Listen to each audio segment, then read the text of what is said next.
Bonjour à tous, c'est Max pour 1, 2, 3 Turf. Je vais vous proposer mon pronostic KT sur l'hippodrome de Clairefontaine-Deauville et également quelques tuyaux sur les courses du jour pour ce lundi 16 octobre 2023. Mais avant ça, on va revenir sur mes résultats de mes pronostics de ce samedi 14 octobre 2023 qui était sur l'hippodrome d'Auteuil. Et l'arrivée du KT, c'était le numéro 16, le 10, le 1, le 13 et le 14. Et malheureusement, il ne manquait que le numéro 14 pour avoir quelque chose dans ce KT. Pour mes tuyaux du jour, on était parti sur l'hippodrome de Cabourg, qui était la réunion 4, une réunion réservée aux trotteurs, où je vous avais proposé le numéro 6 dans la 6e course, qui malheureusement a été non placé, et également le numéro 16 dans la 8e course, que lui il prend la 3e place de cette compétition, donc on a pu le toucher en simple placé. On va revenir sur mon pronostic KT sur l'hippodrome de Clairefontaine-Deauville pour ce lundi 16 octobre 2023. C'est la réunion 1, course 1, un départ prévu à 13h50 pour le prix des équidés, réservé aux seuls galopeurs et galopeuses de 3 ans sur les 2400 mètres de la piste. C'est une piste en herbe, une corde à droite. Ils sont 16 partants pour ce handicap de catégorie divisé. Et mes deux bases, ça sera le numéro 3 et le numéro 8. Donc de les jouer en couplet gagnant placé et également en 2 sur 4 pour assurer ses arrières.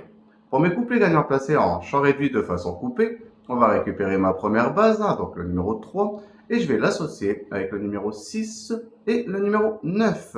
Je vais faire exactement la même chose avec ma deuxième base, donc le numéro 8, et je vais également l'associer avec le numéro 6 et le numéro 9. Pour mon tiercé en champ réduit, on va récupérer mes deux premières bases, donc le numéro 3 et le numéro 8, et je vais les associer avec le numéro 6, le 9, et je vais rajouter le numéro 10 qui viendra compléter ma formule pour ce tiercé.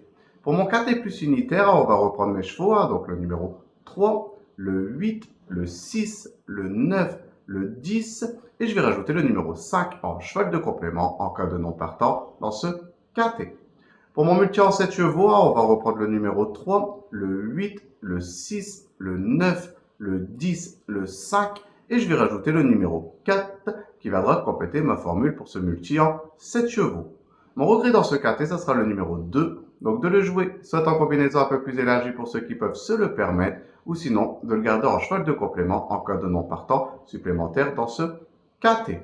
Mon coup de cœur dans ce KT, ça sera le numéro 3. Je trouve qu'il est très bien couru en dernier lieu, en plus en tirant beaucoup vers d'un entraînement très redoutable. On va lui rajouter un artifice qui sera le bonnet, qui va sûrement le détendre un petit peu mieux avec le numéro 4 dans les stades de départ. Moi, j'entends de nouveau une très belle performance.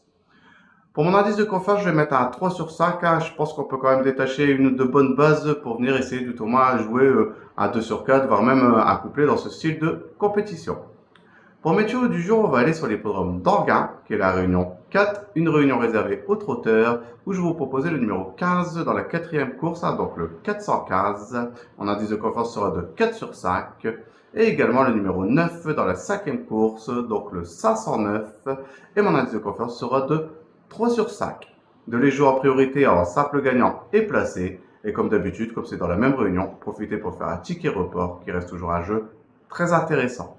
Je voudrais de nouveau vous remercier pour tous les commentaires que vous laissez sur ma chaîne YouTube. N'hésitez pas, continuez, j'essaie de répondre au maximum à vos commentaires. Sinon, venez nombreux vous abonner à ma chaîne YouTube. Et je vous dis à demain pour mes nouveaux pronostics.